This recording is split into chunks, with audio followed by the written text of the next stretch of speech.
Фәрит Яруллинның «Шүрәле» балеты музыка мәдәнияте тарихына бу жанрдагы беренче милли спектакль буларак кирип калган.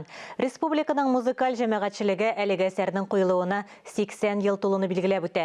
Истәлекле дата уңаеннан Ля Примавера камера оркестрының сәнгать җитәкчесе һәм баш дирижеры Рөстәм Абязов балет музыкасы дискын чыгарды. Аны тәкъдир итү кичәсе Салих Сәйдәшев исемендәге зур концерт залында узды.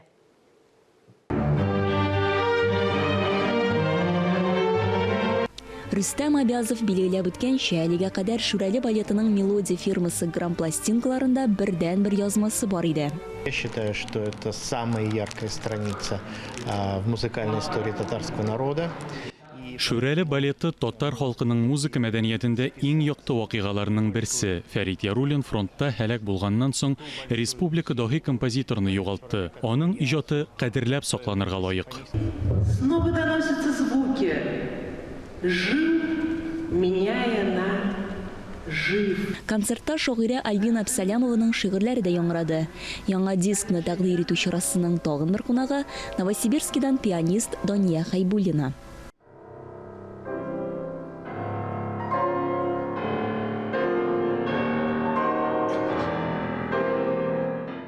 Шүрәле балеты музыкасының цифрлы варианты Ля Примавера камера оркестрының сайтында урнаштырылуы да бик уңай күренеш ди танылган композитор Илмир Низамов.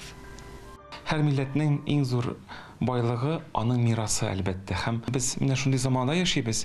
Бүгенге көндә әсәр язылмаса, ул берәр шундый носительдә булмаса, ул архивта гына яткан кебек була ул.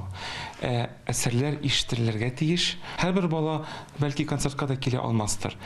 Шул запислар булса, шул аудио язмалар булса, мәктәптә булсынмы, музыкаль мәктәптә булсынмы, ул әсәр белән таныштырып була.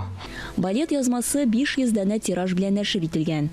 Ул балалар музыка мәктәпләренә, көллиятләргә, югары уку йортларына бүләк ителәчәк. Шулай ук авторлар дискны Татарстандагы телерадиокомпания фондларына да тапшырырга җыена. Айзилә Батырханова, Кадрия Мирсяпова, Тахир Хәсәнов, Татарстан яңалыклары.